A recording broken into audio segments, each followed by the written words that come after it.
Hello, everyone, and welcome to Conversations with Vegan Women Leaders. I'm your host, Katrina Fox, and I'm so happy to introduce today's guest, Naomi Hallum. Now, Naomi is the CEO of Million Dollar Vegan, a global nonprofit dedicated to educating people about the benefits of adopting a plant-based diet. Naomi stopped eating meat for ethical reasons at the age of 10, but it was another 20 years before she saw Cowspiracy, which motivated her to go vegan and redirect her career towards creating a kinder and more sustainable world. Since then, she's worked for the Ornish Reversal Program, Animal Charity Evaluators, and Veganuary before joining Million Dollar Vegan in its first campaign. Naomi was born and grew up in England. She spent 8 years of her life in Spain and now lives in California with her husband, Charlie, and their rescue dogs. Hello, Naomi. Hi, Katrina. So good to have you here. So I should just first let people know who are watching and listening. I know Naomi. Naomi and I actually worked together on the first Million Dollar Vegan campaign, and I've been in awe of her talents and her skills, and we'll be talking a little bit about Million Dollar Vegan during this interview, but I actually want to kick off with you, Naomi, because I realised we've actually got a couple of things in common. Not only we both were born and grew up in England, but also, kind of both transitioned our careers. So I'd love to go back to your time. So you were actually born in Liverpool, and I'm going to have to do it and just tell people it's actually pronounced Liverpool. And for people of my age, Liverpool it's in the north of England. And I say that because, well, for me, I'm a Londoner. So anything north of Watford Gap is the north of England. So I might get in trouble for saying that. You can clarify, Naomi. But Liverpool is kind of known for a well-known TV show when I was growing up called The Liver Birds, and a fabulous drag act called Lily Savage, who I used to see at the Hackney Empire. And now Jodie Comer, those of you who watch Killing Eve, Jodie Comer is from Liverpool as well. She's a Scouser. So tell us a little bit, Naomi, about growing up in Liverpool at the time when you did, and any experiences that have shaped who you are today. Well, Liverpool's a big city, but I actually grew up about 20 minutes outside the city in the countryside in kind of a farming community. So I was always surrounded by a lot of different types of animals. And I have to kind of think that that's probably where my affinity with animals comes from.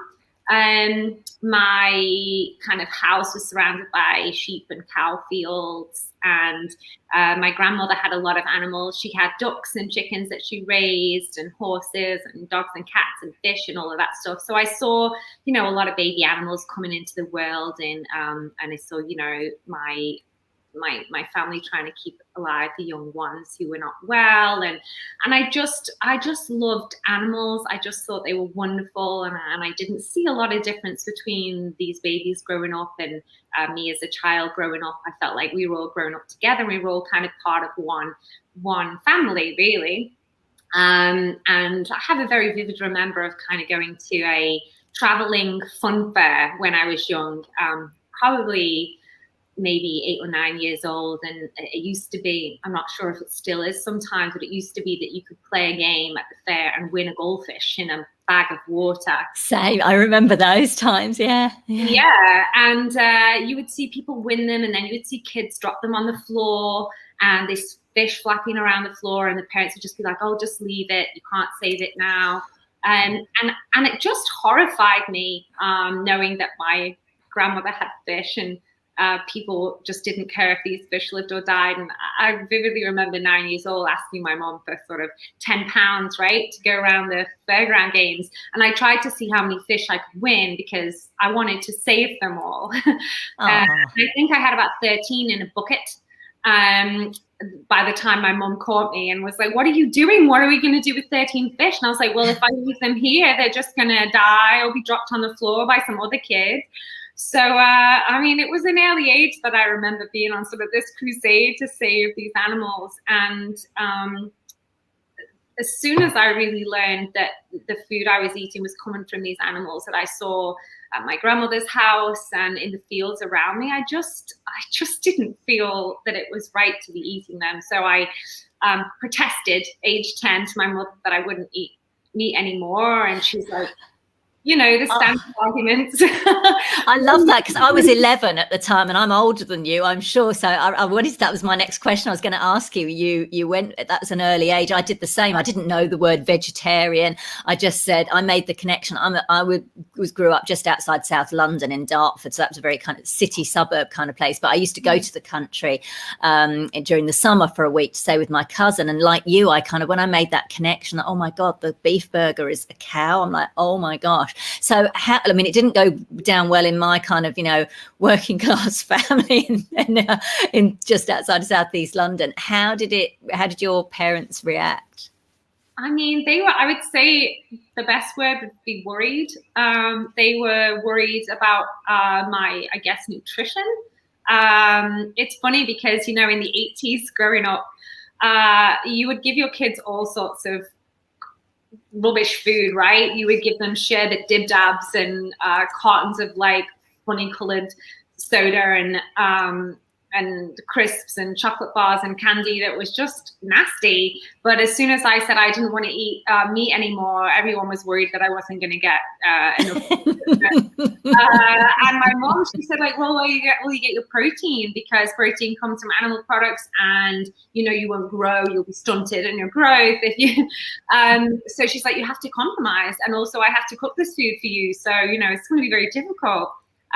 But she was has always encouraged me to stand up for what I believe in as well. So on the flip side, she was like, well, if this is what you really want to do, I'll support you. So the compromise we made, because I didn't know that you can get protein from plants, and because my mum didn't either, was that she would support my vegetarianism as long as I ate fish, at least a couple of times a week. So that was really the deal I made, and how I ate growing up was I never touched meat again after that, never wanted to.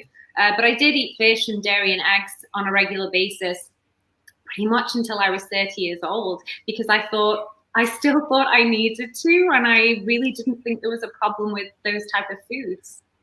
It's interesting what you said about the sweets and like all the, the sherbet and all the rest of it, because I grew up in the 70s, so the decade, and it was exactly the same, all the really high sugar sweets. It's like, oh yeah, go and get yourself a bag of sweets, dear. But then when you say, yeah, I don't want I'm not eating the fish fingers, I'm not eating the chicken kind of thing, it's like, oh, well, there's something wrong with that. I mean, my cat, he was called Kitty, when my mum would insist, even though I said I'm not eating it, she would insist on putting chicken on the plate for our Sunday dinner. So I would take mine through to the other room while she was still in the kitchen. I would feed it to our cat Kitty. He had his own helping, so he was delighted. And it was just this kind of, and she knew I did it, but didn't say anything. It was just this weird family dynamic. But you're right, it's that kind of just that mind space that people just didn't know, and how brilliant it is now, of course, for young people that they can, easily go vegan, and we know far more about nutrition than we did back then. So yeah, we've definitely got a few similarities here, which is great. Yeah. So you've talked a little bit about how your family reacted. What about school? How were you at school? Because I know, with mine at school, I didn't broadcast the fact. I kind of just kept it quiet and just sort of, ate my lunch and didn't do anything. It wasn't something I broadcasted. How was it for you? Yeah, I wasn't embarrassed to tell people I wasn't eating meat anymore. But I did used to reassure them it was okay, because I still ate, dairy and fish, so they didn't need to worry about me. So it was kind of just a bit of a, almost an apologist, I guess, attitude. But it was fine. I mean, in primary school, my mom made me a packed lunch, so I was kind of still wasn't eating very well. I was probably having a cheese and Branston pickle sandwich. Oh yes, Branston pickle. Oh gosh, you're taking me back now. Yeah, I used to like that as well. Yeah, a lot of those. Probably a bag of skips and some sort of fizzy drink or carton of Ribena, probably. Yes. And a Kit Kat or something, or a Twix. All that good stuff. And then like high school, I mean, it's a big canteen, really. You pick what you want. And again, there wasn't a lot of like nutritious options. So I think like most of the time I was having either a cheese sandwich or baked potato with cheese. Yeah, chips. Or chips and gravy, which is that was pretty much a staple in my diet, those three things. Oh gosh. Did you have any experiences at school? Like, for example, like when I was in high school, like I refused to dissect like the animals, like in biology. Anything like that where you kind of came up against the sort of ethical side of things? Yeah, we didn't actually do much of that in my school. So we never, as far as I remember, we never dissected anything.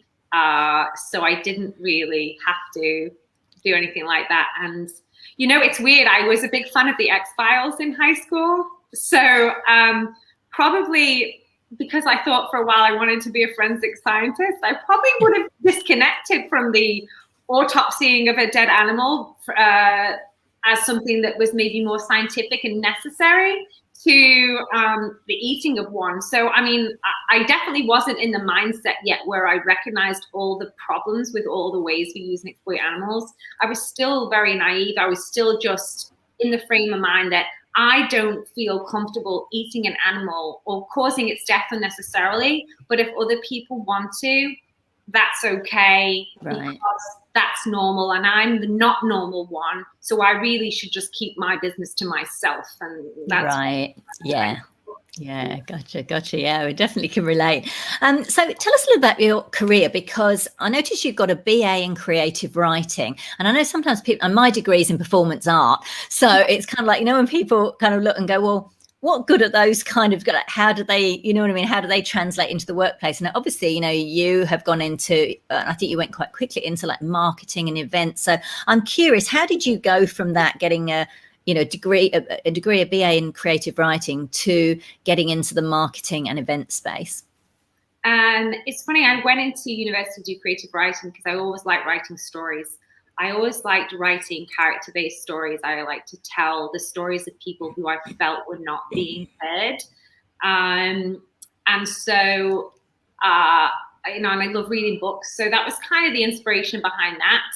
And then after university, I thought that's something I can do anyway, but wouldn't it be good if I could use my creative talents to tell different types of stories for different types of organizations and people. So kind of that was how I fell into marketing and events. It was a way to show people how amazing a group of people were or an organization was in a creative way. And it usually involved a lot of writing and storytelling, both written storytelling and visual storytelling. When I first went into it, there wasn't Facebook or a lot of digital stuff out there. So it was mostly kind of designing posters and writing press releases and that sort of thing. And it's kind of evolved into what marketing is today. So you didn't need a degree in that's interesting. So you didn't need a degree in marketing to get into marketing? No, not in 2004, which was when I came out of university. I think now everybody has to have all these technical skills, maybe graphic design skills. But I mean, we didn't use a computer once when I was in school. Even at university, I was mostly submitting coursework on paper, written down. Yes. Yeah. So, I mean, I think if you were a good writer and somebody who was confident to speak in public places, then you were good for the marketing world. I mean, my first job was with Macmillan Cancer Support, doing fundraising events for them. So yeah, that just kind of meant writing copy, making a poster, going out and giving talks to the community and in schools, and bringing people together. Gotcha. And presumably learning some stuff on the job, like picking up skills that you need along the way. Yeah, it really was along the way, because I think every year since then, new marketing tools and strategies have come along. So, I think it was around maybe 2006, 2007 that Facebook became a thing. Yeah. And then a few years later, it was like, oh, we could use this to market stuff. And prior to that, everyone used to have websites, but then just give out flyers, like put them on people's cars. And it was something I did when I was in Spain in the first year, was printing out flyers and putting them on. So as marketing strategies have evolved, I've done different sorts of training or just kind of learn on the job how to do different things. Yeah. And then you segued all of that into the animal advocacy sector. Mm. Can you talk a little bit about how you manage that? Because I know a lot of people, want to do that and they want to have, a job that fits with their passion. So how did you manage to segue? I think it can be a hard industry to get into. I think, a lot of people love animals and therefore want to work in the animal rights industry, but they're not vegan yet. They haven't necessarily made the connection with what they can do personally. So I always wanted to work in animal advocacy, even when I was just a vegetarian. But I really, looking back, didn't know anything about what that involved. I don't think I truly understood what standing up for animals meant until I went vegan and went along that journey of learning about the egg industry and the dairy industry and the animal testing and animals used in entertainment issues, learning about its relationship to climate change and human injustices and all of that. And then I realized, wow, I've been really naive for a long time. So I think what's most important for me now is to start at the beginning and learn everything I can that I don't know about what impact our diets have on ourselves, on animals, on the planet, and other people. So it kind of happened at a good point in my life where I had the space to do that. I just moved to the United States. I wasn't able to work for a year because I was going through the green card process. So I took loads of online courses. I did the T. Colin Campbell plant-based nutrition course. I did animal advocacy courses. I watched all the documentaries. I read all the books. I just did as much as I could to get educated.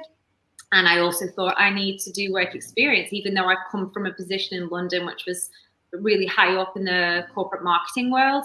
I really feel like I'm going into this as a novice. So I then started applying for just voluntary experience with different organizations. So I did sort of like an internship with Charity Evaluators, and I contributed written articles to Veganuary. And I just tried to help organizations as much as I could without getting anything in return. And eventually, like, my abilities, my knowledge caught up with my skills set, should I say, and people started to notice that. And then I was getting asked if I would run this company of $1 Million Vegan, and I stepped in to do that.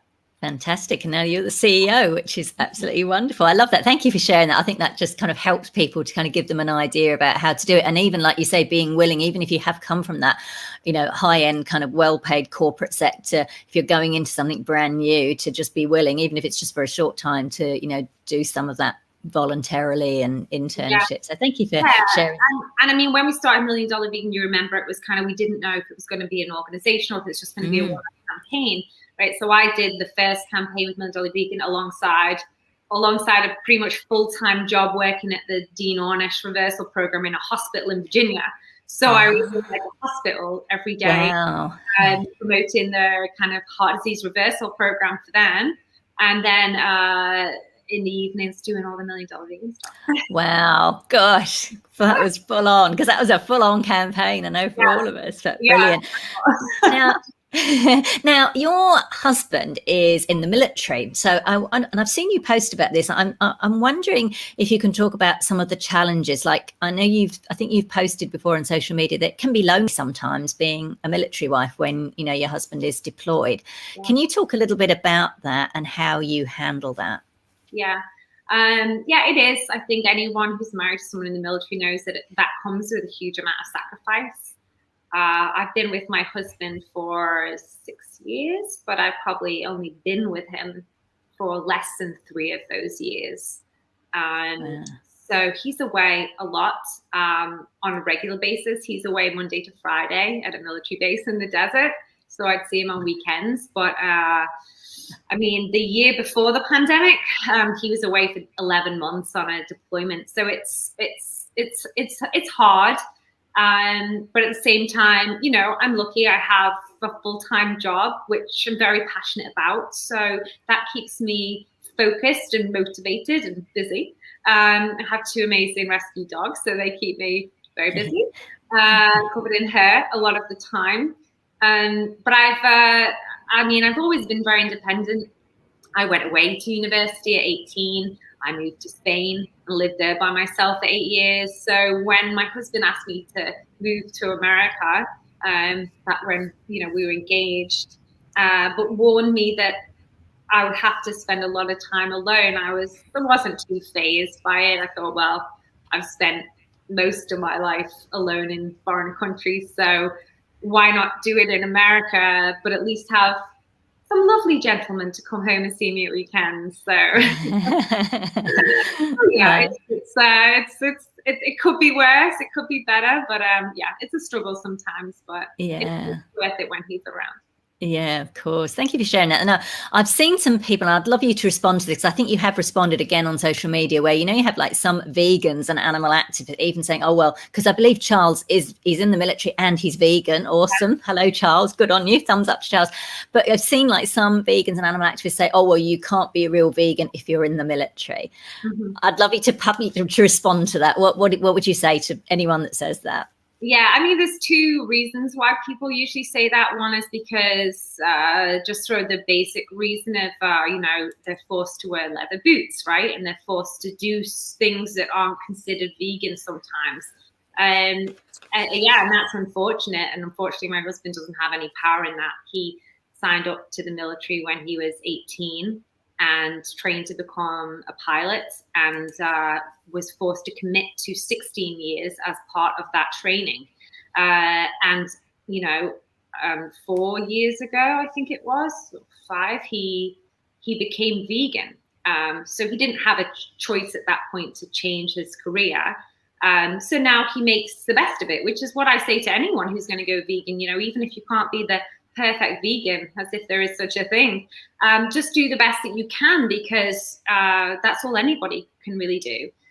So there's that, and then there's obviously some people think that if you're in the military, then by default you must love to start fights and be in wars, which is a little bit crazy. I don't think most people go into the military with that idea. I think people do it out of patriotism, and I want to protect their country, the things that they love. And in my husband's case, it was actually to uphold peace. His job as a pilot is to watch out for people on the ground and give them kind of that sense of protection. As far as I'm aware, he's never caused harm to anyone or anything through his work. He's always been around in a protective role or just training.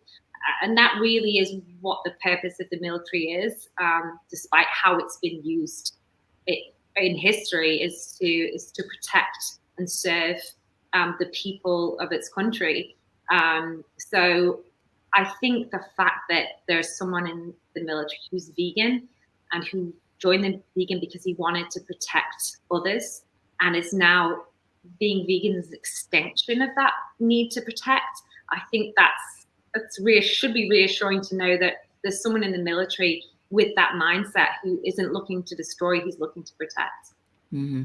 I like that. I like the way you said it. And I think, again, I saw this, I think you posted it recently. We had the whole Harry and Meghan interview, and I really liked what you said about, and I think Meghan touched on it when she said, look, you can love me and not hate Kate Middleton, or you can, love Kate Middleton and not hate me. And I think you pointed out you can be patriotic. And I think that word has been very twisted and meant to mean something quite different to what it actually is. But you can, support Queen and country in that respect, and also be compassionate to people who have experienced something negative from them. And I think the art of nuance, has gone out of a lot of our discussions and a lot of our, particularly online. So, I appreciate it. It's so true. There really is this idea that patriotism is kind of akin with nationalism, like you only care about your own country and you don't care about anybody else. I think that's a problem. I think if you only love your country and you're like, to hell with everybody else, then that's a real shame, because we're all humans on a shared planet. But I think, to love your country is completely possible alongside caring about other people and other creatures as well. Yeah, exactly. And criticizing things that are not so great in the country. You can do, it's like both things. It's not this either or, which we keep seeing, which is so frustrating. It's like two things can be, true at once, for sure. So thank you for sharing that. So let's talk a bit about $1 Million Vegan. So the first campaign, which you and I worked on, was quite controversial. It was offering Pope Francis $1 million to go vegan for Lent in 2019, and then followed by Donald Trump the following year offering $1 million donation to a veterans organization, I think, if you went vegan for a day. Now, obviously, both campaigns caused a lot of controversy, a lot of debate, inside and outside of the vegan and animal rights community. And obviously, $1 Million Vegan is a brand new organization that sort of come out of nowhere with this very, very bold campaign, that was global. What drew you to $1 Million Vegan, and how do you think both of those campaigns, the Pope and Donald Trump, were helpful in furthering the cause of veganism? I like that they were kind of willing to think outside the box and do something a bit audacious in order to bring the issues associated with our diets to a wider audience. A lot of the time, as vegans, we find ourselves screaming into an echo chamber. And what I mean by that is, we're preaching a lot of the times to people who've already heard the message and have been receptive to the message. And we see that quite a lot these days with some social media influencers, is that they're really just looking to do things that get them praise from fellow vegans, instead of doing things that make non-vegans empathize with the argument, right? So we just thought, the Pope has this huge influence, 1.2 billion followers globally at last count. And people, I think in this industry, we often assume that people who are religious are kind of beyond our reach, that they're too difficult to convert. So we wanted to say, well, maybe we just need to go in bigger and bolder and try and get the message to these people. And it fits in so well with the message of religion and compassion, and it fit in so well with what the Pope was saying he wanted to do, which was to fight climate change by any means necessary. So I just liked that there was an organization that was going to be brave enough to do that, to say, we're going to take this up a notch and see if we can capture the imagination of people around the world that have not been reached out to directly before. Fantastic. And then you followed that the following year with Donald Trump, and that was predominantly a US campaign. And again, very controversial. How do you think both of those have actually helped to further the cause of veganism? The message with the first one was to fight climate change with diet change. And we had a lot of people involved with that campaign that resulted in us getting over 700 pieces of media worldwide. And so there was a lot of content out there where people were learning for the first time about the relationship between what we eat and climate change, and how impactful a vegan diet is in fighting climate change. And then with the next campaign, the slogan for which was Make America Healthy Again, we really wanted to point out that there is a serious health epidemic in the US and around the world, and that there's a really simple way that we can fix that. Which is by switching to a whole food, plant-based diet, right? The only diet known to reverse several chronic diseases, including heart disease and diabetes, which are two of our biggest killers. If a diet can do that alone, shouldn't it be worth America investing some time in pursuing? So we thought, well, the president should want what's best for the country. Presidents want to lower healthcare costs. Presidents want to create a healthier environment for their people. And here's an excellent way for this president to do that. At the same time, it's very much a part of American culture that meat is what's eaten and animals are hunted. And, it's a nation of loves hot dogs and hamburgers. And we just thought, we need to say something big and bold about all of this and offer a viable solution, offer to help. One of the best things about that campaign, I think, was that we traveled all over the country and we interviewed real people from all walks of life that had transformed their health all their lives on a plant-based diet and allow them to tell their stories, so that other people like them could relate and be inspired to change. And again, that had a lot of impact. We had, probably over 50 million views of those videos, and oh wow, 1,000 people sign up. 50 million. Yes, yeah. Wow, that's huge. We had huge viewership of those videos in the States and in the other countries we operate in. We produced 100 videos, and they were all incredibly impactful. They were videos of people who were diagnosed with terminal cancer or had several heart attacks and really had been given not very long to live, and who completely changed that diagnosis through diet. And there was people who were former hunters, former animal farmers, slaughterhouse workers, all of these different people from different walks of life shared their stories, and it really resonated with others. And we got a lot of people signing up to take our vegan challenge as a result of that. So even though neither the Pope nor the President decided to do the challenge, what we really wanted to do was just get our message out to the widest amount of people, right? To use this challenge as a way to draw attention to what we were doing would have been amazing if any of them had have said yes and gone vegan and led by example. They chose not to, but other people took up the challenge themselves, by the tens of thousands, which was amazing.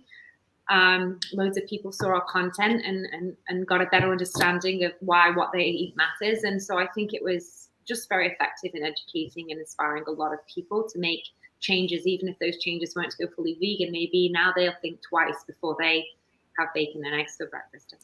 So do you think it was worth it? Because one of the critiques that I've seen, I'm sure you have as well, is that there was a lot of money spent on these campaigns. Okay, they didn't have to pay out the $1 million to the Pope or Donald Trump because they didn't do it. But, just the amount of money that was spent on the campaigns, like the full page ads in, the national papers for the first one and in the US. And some people were like, oh, that money could have been, quote, better spent. What would you say to anyone that it's not our money to decide how it's spent, really. We have private donors, and some of them are very strong-minded about what they want the money used for.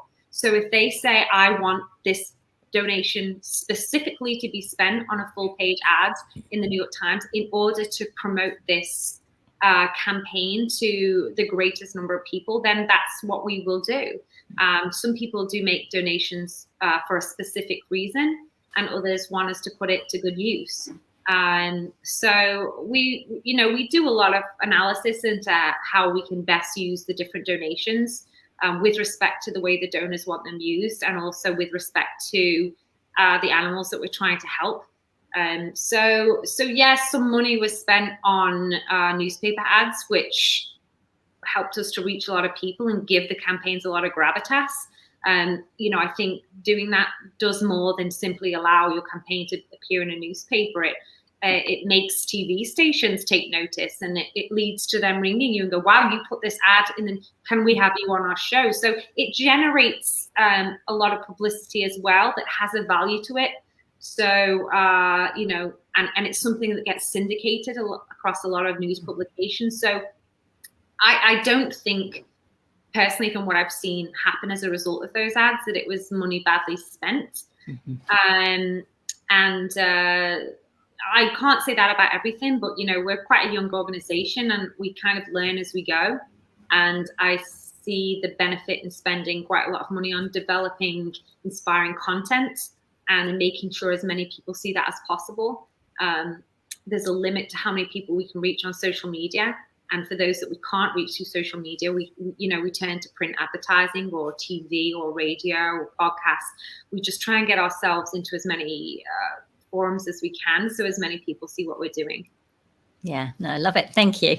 Now, obviously, at the moment, due to the pandemic, 2020, $1 Million Vegan has taken a different approach, and you have got a goal of donating 1 million free plant-based meals to communities in need, both within the US and internationally. And I think you can give me the latest figures. I believe that you're already at more than 300,000 meals in 16 different countries. Close to 400,000 now, I think.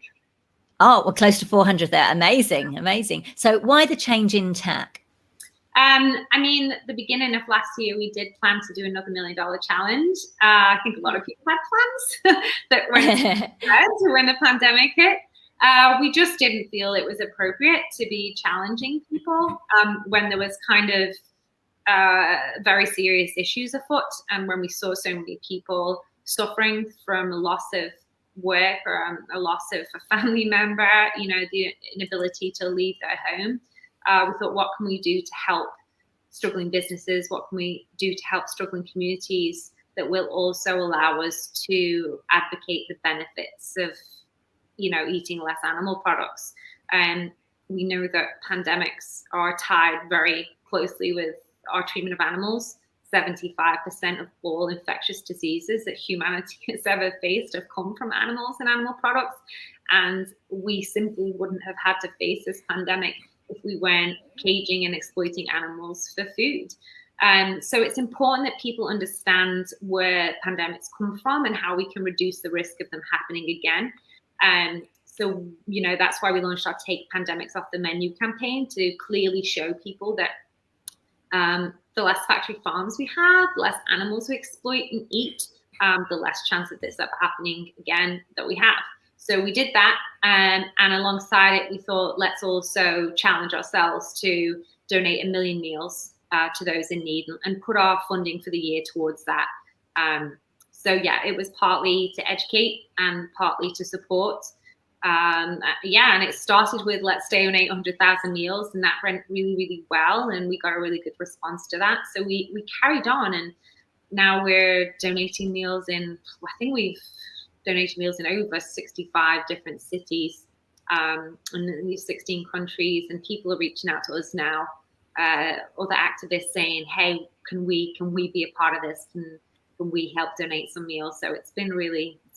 Oh, I love that. And I loved it. I think it was in December, you and your team and some volunteers got on your bikes and cycled throughout LA, and you were donating. What I really loved as well, we were talking about this before we came on to do the interview, you were donating to organizations, not just homeless organizations, but also like LGBTIQ youth centers, trans Latina, you know, some of these other organizations. And there's a lovely little video, you can see it on the $1 Million Vegan YouTube and Facebook page, and I highly recommend people look at it. I found it very moving. I just thought it was just so lovely because it brought everything together, like the people, the animals, you know, doing stuff for the animals and the planet. And it was just lovely. I just found it really moving. So I love that you did that.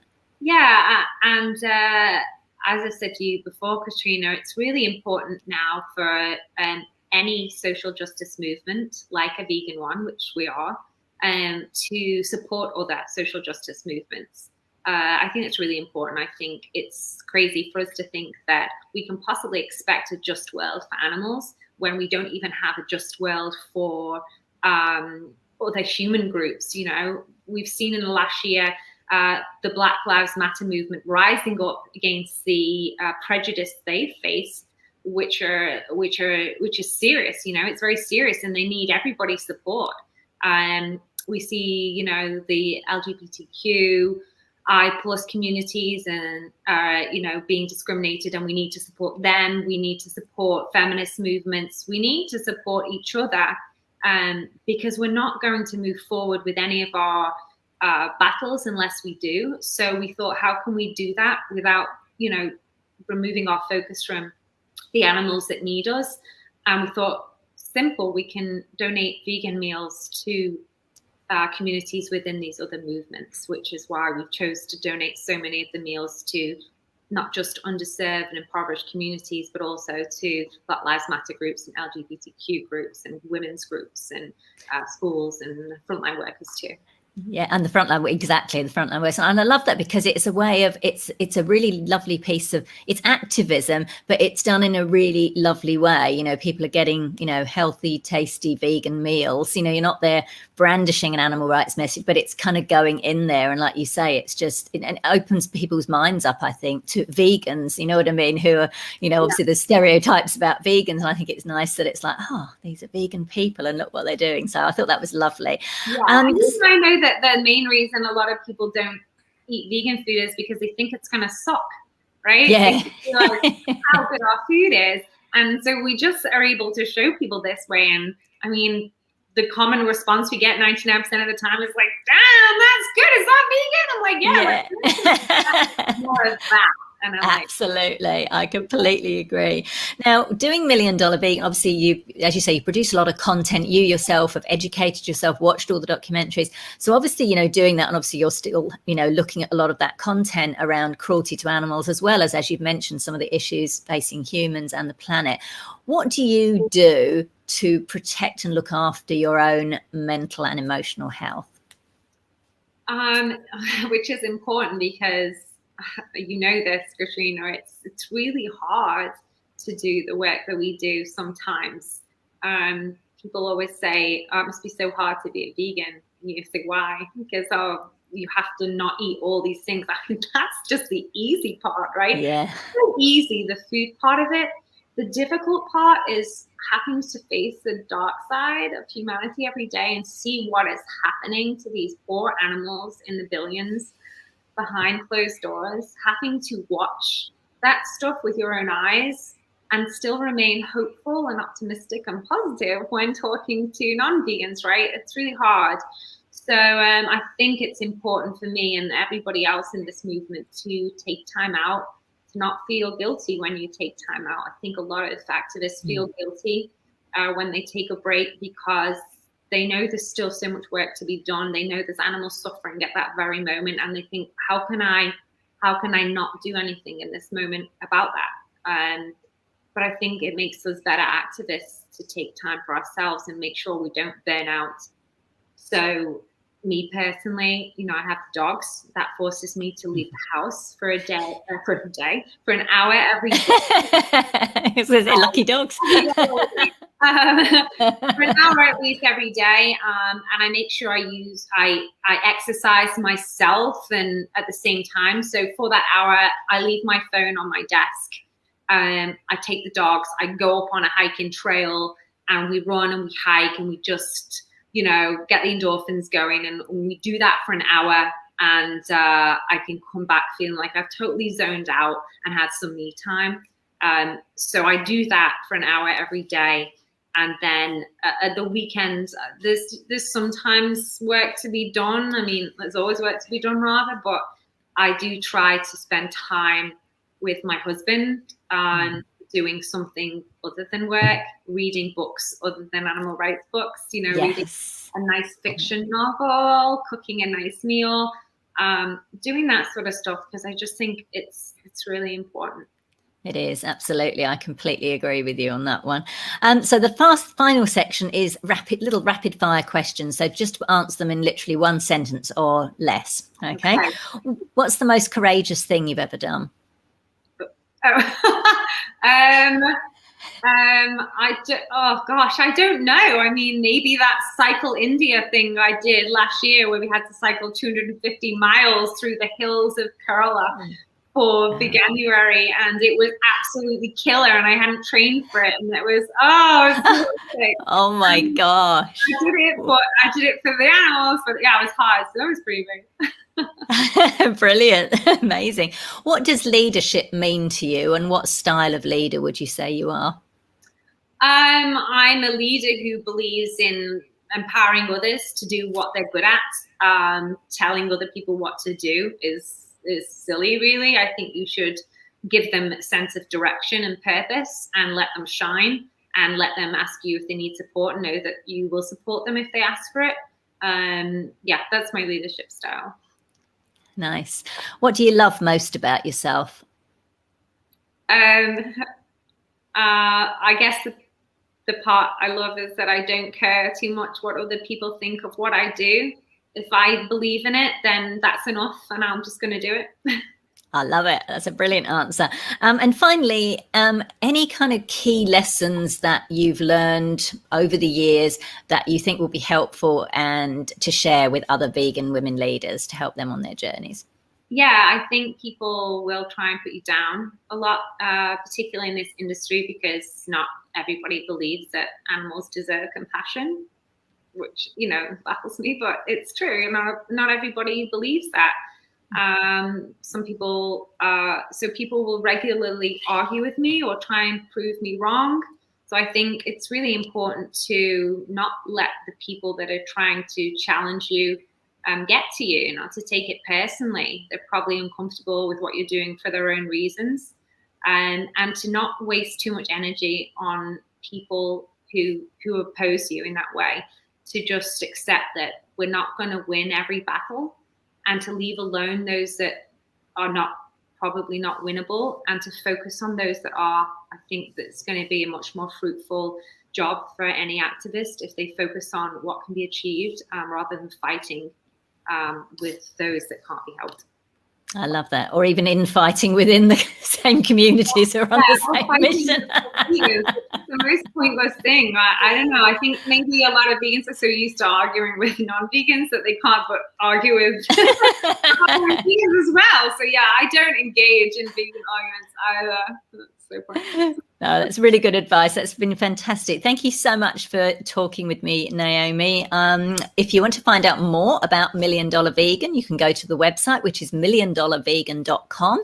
If you're watching this episode, that is scrolling along at the bottom of your screen. And if you're listening, you can find a link to that on the show notes page.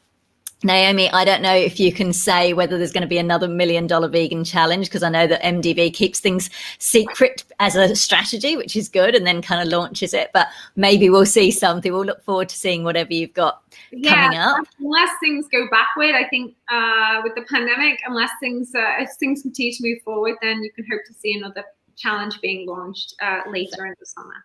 Fantastic. It's been lovely speaking with you and learning more about you, the kind of person now behind $1 Million Vegan, as well as the brilliant work that $1 Million Vegan is doing. So thank you so much for joining me today. It's been a pleasure.